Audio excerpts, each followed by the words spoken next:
Bienvenue. My name is Mark Greenspan, and my title is the Executive Director of Next Media. So very, very excited to kick off our 3 days of Next Media programming here in the AOL Theater, the Alhambra Room, with a fantastic presentation / workshop / drinks. By a little website that some of you might have heard of before, some of you might not have, called YouTube. And as content, just as a show of hands, how many content producers do we have in the room? Great, fantastic, because that's exactly what this workshop is designed for. So YouTube, you check the stats, they're changing every day, but we've got more than 50% of video views in Canada are being viewed off of YouTube. So if you're a content producer and you want to get into the online video space, or you already are on the online video space, you have to know about YouTube. And this is one of the ways that we'll be talking about and teaching and discussing how best to get the most out of YouTube. We also have some of you heard of these things called multi-channel networks? No? No? Okay, great, because you're going to hear about them here at the festival. So we've got one of the biggest multi-channel networks called Fullscreen. Another one's called Machinima, and basically it's a collection of YouTube channels that come together and aggregate audience and are able to sell more effectively with more volume. So there's an amazing ecosystem that's evolving on YouTube. So on Wednesday afternoon, we've got George from Fullscreen, who's the CEO of Fullscreen, who took it from a 0-person company to an 80-person company in 2 years. So I encourage you guys to put that on your schedule for Wednesday. And on Tuesday morning, we've got the guys from Vice Media.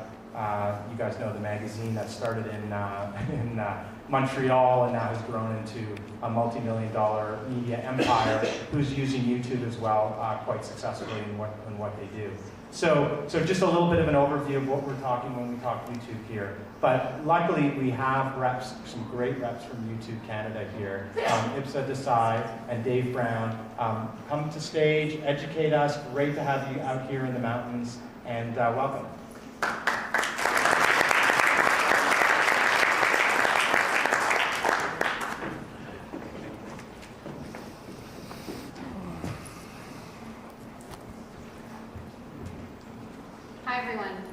Thanks for the intro, it was really great. So like I said, my name is Ipsa, I'm part of the YouTube team in Canada. It's my colleague Dave, also part of the YouTube team. And today we'll be taking you through, as content producers, how you can leverage YouTube to distribute your content, to generate revenue, to build an audience, etc. We're going to do a brief Q&A after we take you through our materials. And then Dave and I are both going to be available afterwards for about an hour and a half. So if you have any specific questions, please feel free to come up to us. Bring your laptops if you need help walking through something. I mean, we're here to kind of, like you said, a workshop. So we're here to help you with whatever you need.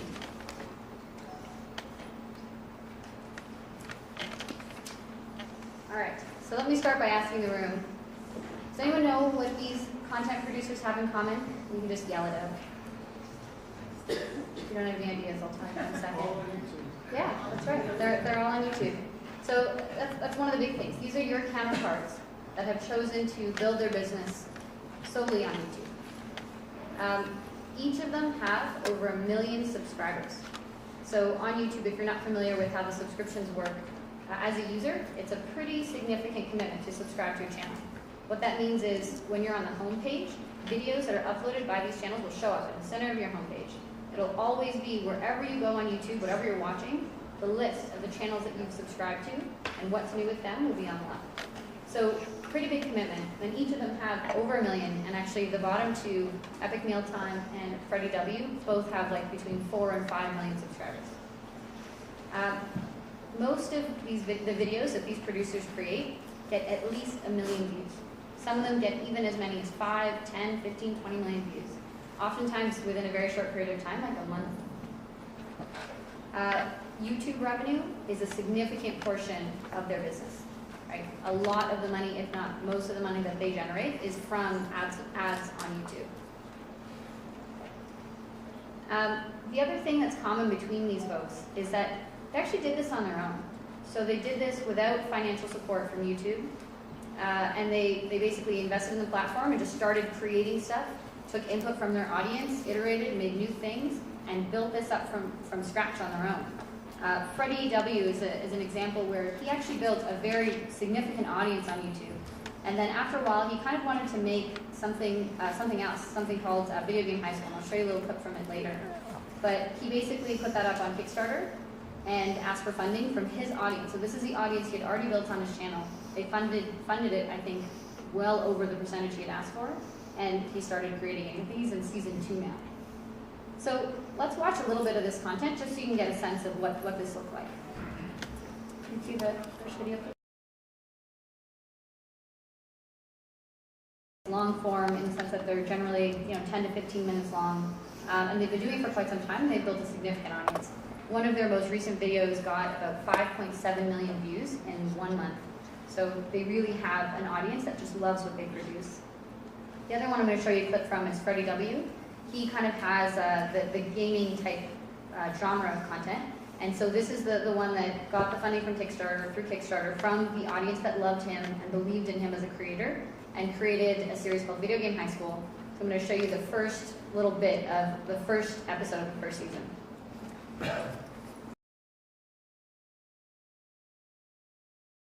Of content creators just like yourselves that have been leveraging YouTube and build pretty successful businesses on the platform. So let's talk a little bit about how YouTube is different and how it's different from some of the traditional mechanisms you're likely using to distribute your content. So first off, the platform doesn't have the same constraints. So for instance, there aren't any format constraints. Your content can be as long or as short as it needs to be. We have producers that are generating episodic content that's 5 to 6 minutes in length, and 1 episode a week or 2 episodes a week, and others that are generating longer ones like 10 to 15 minutes. And really, and sometimes it's a mix, right? Even within one series, some of the episodes will be shorter and longer. And the reason we find that is a compelling way to operate is because essentially the content can be as long as it needs to be. You don't need to fill it up to try and make it longer or shorter, and you can just kind of put out there what makes the most sense for your audience and you think will be the most compelling. The other thing about YouTube is that there's an unlimited amount of capacity. So on cable or whatever, you tend to have a finite number of channels, and on YouTube there really isn't any limit. You can have thousands and millions of channels as we do, and there aren't any volume restrictions, mins or max. So for instance, to create a channel on a traditional television network, you need a certain amount of new content per day, likely X hours, in order to target a particular niche. On YouTube, we have creators that put out 2 5-minute episodes a week, or 1 5-minute episode a week, and that's sufficient for their audience. So I'll give you an example. One of my very close friends is a few months pregnant, and she lives in Australia, and she's very, very active. I mean, she's one of those people that's a marathon runner, and she kind of makes you feel guilty every time you talk to her, and you're like watching TV because she's like just, I don't know, like canoed across a lake or something like that. And she's getting, pretty pregnant. And so she told me about how she found a channel on YouTube that's focused on fitness for active pregnant women, which is a pretty small niche. And if you think about whether or not that niche would have been something you could target for traditional mechanisms, it would be pretty difficult to create enough content and build a big enough audience.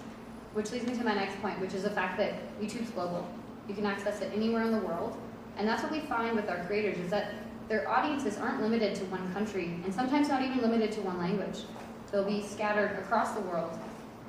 And when they're targeting a niche that's very specific, like fitness for active pregnant women, the combination and the sum of their audience across all these different countries adds up to something that can build a sustainable business for them. The last thing about it that's different is that it's searchable, and not just by title, but by genre. It's actually the second largest search engine in the world, behind another search engine you may know. And so people are coming to YouTube to look for content that they're interested in. So if you can think of an audience, a niche, even if it's a niche audience that makes sense for your content, they are likely coming to YouTube to search for it. So you can try and make that connection there. A few stats. I mean, I won't read them all out to you, but basically a lot of users, about 1 billion every month. And so basically people who are on the internet are more likely than not coming to YouTube at least once a month, oftentimes much more often. There's a lot of content being uploaded to YouTube, about 4 days worth in every minute. So it's a big place. And I think the key for us is really helping, as a platform, what we're trying to do is connect the audience with the creators.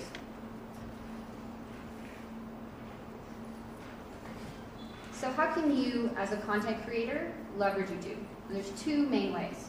So the first is about white spaces. So who here has created content and it's not being distributed in every single country? I see a few people. Okay. So, and who here has maybe content that's 3 or 4 years old that's currently not being distributed anywhere, it's not being viewed? Okay, well this is the white space. So for content that currently isn't being distributed, it's a great place to put it onto YouTube. It's a great way to put it onto YouTube and determine whether or not you can find that audience, right? I mean, even if it's older, there's really no downside. There's no cost to putting it up on the platform. And if you do the right things in terms of audience development, you could potentially find a broader audience that perhaps wasn't exposed to it. In terms of the territory aspect, so if it's being distributed in a few countries, you can actually make your content available on YouTube only in the countries where it's not currently being distributed. And we've seen examples where networks have tried to do this, specialty networks, and they've actually been picked up by local cable companies because they've seen the content, they've seen a lot of interest in the content, and they wanted it on their network. The other way is about creating for the platform, and that's what we've seen a lot of organizations do. And this is not just organizations who are homegrown or grew up on YouTube. These are also organizations that have a business that is more in the traditional world. Vice and Discovery are great examples. So Vice obviously has a print media business, but they've taken a big bet on YouTube because that's their view of where that type of consumption is going to be in the future. And they've invested and they've done extraordinarily well. Discovery recently launched something called TestTube, and they've articulated that as being, if they were to have launched Discovery 3 years ago, what it would look like. And so they've been launching a number of different shows on the platform to try and grow that digital audience because this is where they see the future of video content consumption. Freddie Wong, actually, sorry, I'll talk about Michelle Fawn first. So Michelle Fawn is, she does beauty tutorials and how-tos, and each one of her shows, or any one of her shows, gets more views than any show on the Style Network in the US. So her audience is bigger. And she's actually expanded her business, not only from having the direct video content to users, she's also got sponsorships with makeup companies, and she's recently launched, it's kind of like a Birchbox type concept where users can subscribe to get makeup samples and skincare samples for $10 a month, and she works with all the cosmetics companies to create those and basically makes a significant amount of revenue through that. So the difference in terms of how these guys are operating here is that the production costs to get onto YouTube are a lot lower, right? So the users are not expecting cinematic quality. They're expecting something that's fun to watch or that's good to watch or whatever it is that they're looking for. We often see that our creators have shorter cycles and they interact with their audience. So we have a number of creators who don't actually develop the entire series, the entire set of episodes for their sitcom or whatever it is they're producing. They'll just develop the first few episodes and they'll put them out. And then they'll take input from the audience, whether or not they like the characters, what they think of the backdrops, what they think of the storylines, and they'll take that input and incorporate it into their later episodes. And this becomes an iterative process with their fans. And when the fans actually see their input being reflected in the content, they become that much more engaged and that much more a part of that content that's being created. So a couple of FAQs. It's free. It doesn't cost anything to use YouTube. Anyone today can start a channel. You don't need any kind of special agreement with us at all. Like, it's just, you can get started today and start uploading content. All of the features that are necessary to kind of start up are available to everybody. There are no exclusivity requirements, so we have a lot of creators who put up their content onto YouTube, and they put it up on their sites, or they put it up in different places, and that's just a part of their business model. And as I mentioned earlier, there are no restrictions. You can put up as much or as little content as you like, and you can experiment. Put up a little bit, see what happens, and then make decisions accordingly. So what are some of the challenges of this model, given the way that you as content producers are used to operating? The first one is discovery. As I mentioned, 4 days worth of content are uploaded to YouTube every minute, and there are 1 billion users every month at least. So connecting those two is challenging. There are techniques that a lot of our top creators have used to facilitate that connection. So it is possible to do, just it's not automatic, right? The other one is shifting the mindset. So when you're operating on YouTube, you're actually a direct retailer of content. You're no longer a wholesaler with someone in between to connect with your audience. So you're connecting directly with your audience, and you need to sort of think about how that will affect your strategy and your plans as to how to get your content out there. Third is RIP. So the way our monetization works is there's a standard rev share for every single one of our partners, and it happens as the content monetizes. So as the content monetizes, the moment you hit $100, you get that revenue, and then you just get it however often it comes. But it's a standard rev share, 55% for the content creator, 45% for YouTube, and I mean, it's different than getting paid upfront for your content. So there is a little bit of a leap of faith that the content that you're creating will be valued by that audience and will generate revenue. The last is about marketing. So it kind of relates to the point about shifting from being a wholesaler to a retailer, but it is important to market your content and actually speak to your consumers. And when I say market, I don't mean like above the line television commercials or anything like that, but engaging with your audience in the different areas where they're interacting is really important. And it's not necessarily something that all content creators have had to do in the past. So it's something that we've found that as our creators who have started off in a more traditional world, as they've migrated to this space, these are some of the things that they've identified as something they've had to learn to do more of. So Dave is going to take you through a couple of examples of some partners that have done this really well and how they've done it.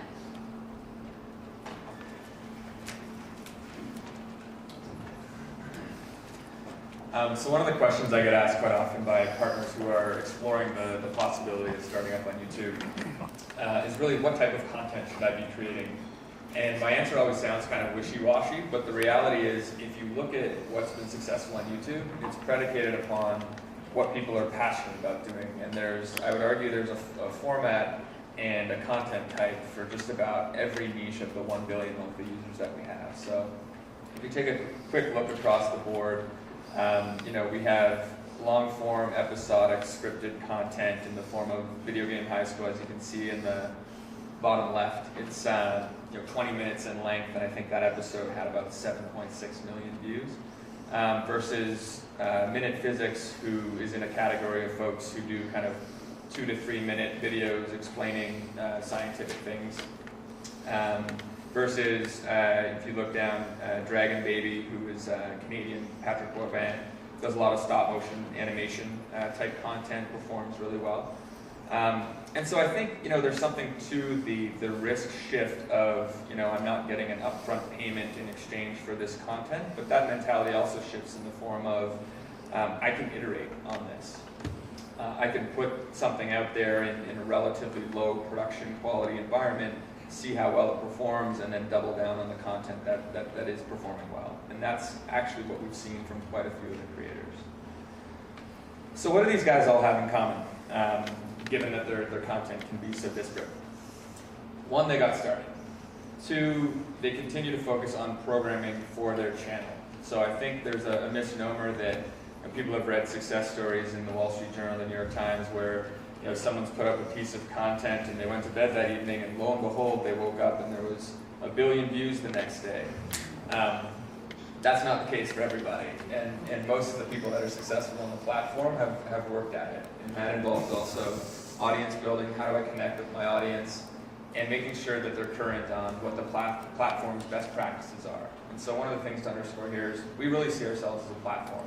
We want to make sure that we're providing the tools so that other people can autonomously go out and do what they do best, which is create content. And the new content creators are thinking through, how do I actually market this content as well in the retail capacity that Ipsa was talking about. But let's get back to basics, getting started. I mean, that's the first leap that you guys who aren't yet creating content on YouTube, for those that are out there, It's the first thing to do. I mean, and we've seen some attention-grabbing headlines from a lot of prominent partners, and they all started in different ways, right? So Vice, very renowned, I would say, they launch a new channel and people are familiar with some of their other brands. They're excited to see, what the next brand is in store. Epic Mealtime, one of the seldom known things about how they got started was they actually really experimented with a lot of different format types, mostly unsuccessfully until, they kind of struck gold with this new format. So it's not like they had the idea, the next episode was gold, and they continued to just kind of ride the wave. And Freddie W, as I mentioned, Kickstarter campaign after growing a significant audience base. So there's ways to kind of raise capital to mitigate some of that risk in the new formats that we have available to us. But there's also the tried and true experiment until you find out what's working. But it's as simple as this. I mean, whether they were front page launching a YouTube channel, or whether you're someone in their basement who isn't going to be on the front page launching a YouTube channel, it's as easy as going to the channel page, creating a YouTube channel account, and enabling monetization. So that's the one consistency across the board for partners that, I want to kind of debunk some of the myths that may be out there that you need to have a massive strategy going into it, or need to have several meetings with YouTube in order to validate the content.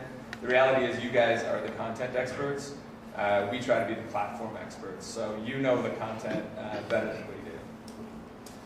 And then focusing on programming. So when it comes to the actual art of keeping viewers engaged, what content do I want to have out there? So as I said, iterating on that content, looking at ways that, Epic Mealtime, for instance, if there's 4th of July coming up, they'll do a 4th of July episode because they know that as the #2 search destination, people are going to be looking for that content, and that's one of the ways that they can organically surface to the top.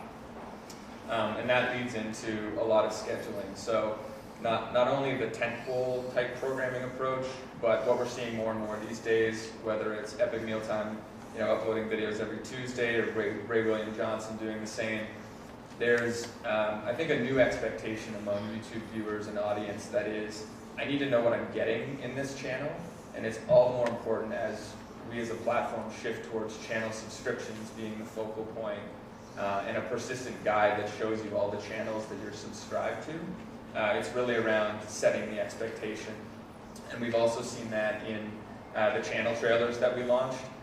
So it's a new ability within the format for creators to tell the user what this channel is about. And in that we usually see, I upload these types of videos every Tuesday. Thursday is something else, or maybe there's some shoulder content that's created. Which also lends itself to the branding and packaging. So, your channel is really a billboard that needs to grab someone's attention. So they not only need to know what the channel's about, but they also need to be compelled visually through channel trailers and thumbnails associated with your video. And last but not least is promotion. And I think one of the main things that is starting to catch on, that has been the best kept secret for a long time on the platform, is this cross-collaboration idea. So you'll see a lot of YouTube stars that have a similar audience base that may not have a perfect overlap, that will collab. And whether it's Harley from Epic Mealtime actually appearing as the principal in Video Game High School, or Freddie W hosting Harley in one of his special effects videos, you're starting to see that there's a nice cross-pollination of audience that's available. But I think it also comes down to basics. So programming schedule, consistent audience requires consistent uploads. As a subscriber, personally to a channel, if they stop subscribing or I start getting stuff in my news feed, which is very personal to me, that isn't what I was expecting, I very quickly unsubscribe. And I think that's the case across the board for our audience. So really thinking through, what is your channel's subscribability, as we say. What's the identity that your channel's forming? We're often asked, should I have these two pieces of content, should I put them on the same channel, or should I start a new channel? Do I lose some of my built-in subscriber base? And I think the key is if you have a clear channel identity, those answers become a lot easier. So, Vice, for instance, might have disparate pieces of content, like the craziest drug in Guatemala to something going on in Kashmir. But the user's expecting kind of that behind-the-scenes news content that's compelling to them. So there's a consistency there, whereas when they started Noisy, their music channel, that would have been inconsistent with the user's expectations. So I think it's articulating that value proposition well, obviously. What's the value that I'm getting as a subscriber? And really, I think YouTube is social and it's a community, and people want to feel part of a channel that they have. So that's why you see a lot of unique nomenclature for a specific channel where they have buzzwords that only that channel or a subscriber to that channel would understand. So for instance, Shay Carl and Shay Tards, and he's got special nicknames for the people that appear in his videos. That's something that his audience knows to look for, and they feel a certain affiliation as a result. So subscribers, why do we keep harping on subscribers? Because it matters, and what we've seen is that from a watch time perspective, subscribers are staying much longer. So once they discover your content through their subscription feed and they subscribe, their watch time is a lot longer. And the second piece is they return not in a linear way in terms of coming back more and more frequently each day once they've subscribed. So we see it as kind of a foundational underlying principle of our platform going forward. And the successful channel creators are looking at it in the same way as, how do I represent this channel as a brand that someone wants to be a part of? So once you have the subscribers, the last thing I'll kind of touch on is what else is unique about our platform and what people take advantage of in order to be successful. The way I kind of slice it up is that 50% of success is in having compelling content, and 50% of success is really being able to retail that content to the consumer. So let's assume that you've got the first box ticked. What are some of the tools that you can take advantage of so that you have sustainable viewership? And once you have the reach out there, you actually also have the retention. So a couple things that are specific to our platform, and I'll call out a couple partners that are doing them well. One is annotations. So How It Should Have Ended is a Starz property where they take famous movies and they make a twist on how the movie should have ended. I actually watched the Top Gun one today, which is pretty funny if you haven't seen it. But once users have seen the video, how do you take them from, that was a cool video, I may or may not share this with my friends, to, that was a cool video, that's also a cool video on this channel. Hey, this is a cool channel, I'm just going to subscribe to this whole thing entirely. And that's solving the biggest challenge on our platform, which is discoverability. So these tools are tremendously important. And so annotations, for instance, you've seen the video, but there's 3 or 4 other videos that are probably pertinent to this video. And I'm going to bake in kind of an overlay that the user can click on and just roll right into the next video, and keep on doing that. And before I know it, I've suddenly got a tremendous amount of watch time on my channel, which is also important because that feeds our algorithms in terms of what to recommend or what's related. So the more you increase, your watch time, it's basically just going to build momentum that much more for yourself.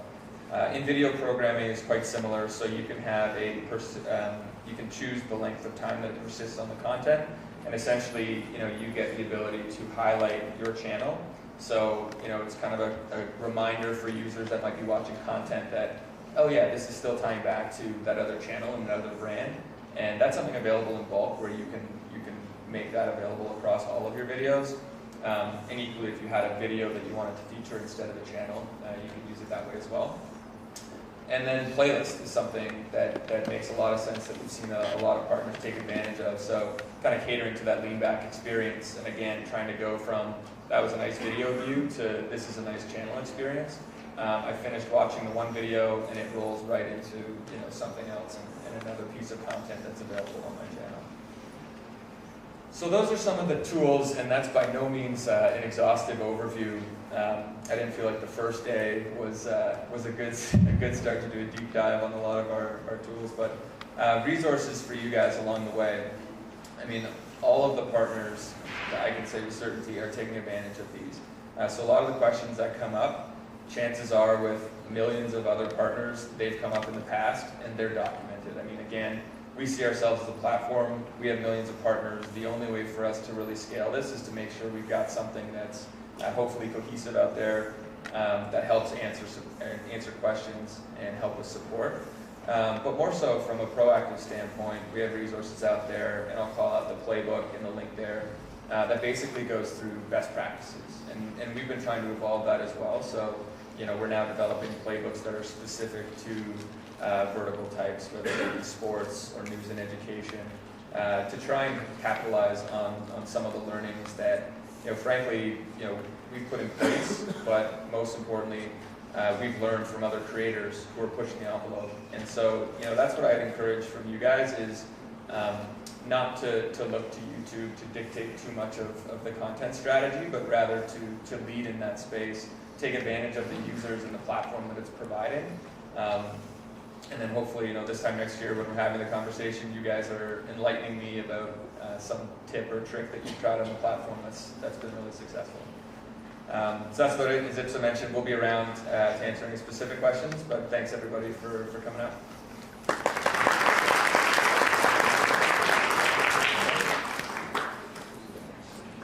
Yeah, I guess if you have questions that you think would be applicable to a broader group, we can answer a few of those now too. Yeah. I was under the impression that you couldn't geolog YouTube clips or videos. No, you can. You can make them available only in the countries where you have territorial rights to.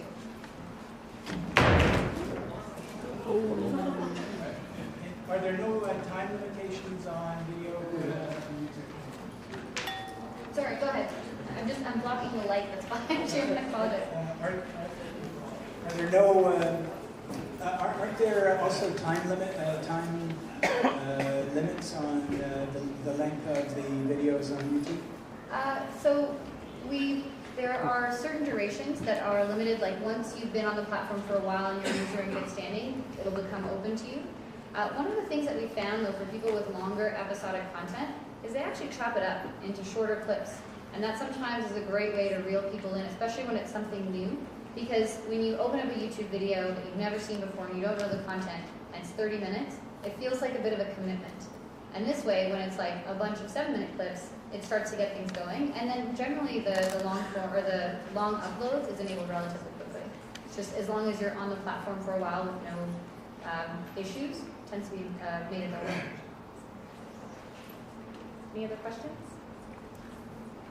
Yeah. What kind of revenue is generated through advertising? I have a channel and I think I've made 7 cents so far. And so what kind of volume do you have to get to before you start seeing some results? Sure. So what you're saying is the drinks are on you after the session. I think it depends. Obviously, there's a certain amount of scale that you need on the platform and a certain amount of user base that comes with that. The way that I tend to frame things, and we can't talk about partner revenue specifically, but what we've seen is kind of this shift from when we started, and there was kind of one guy and a camera doing a daily vlog in his basement.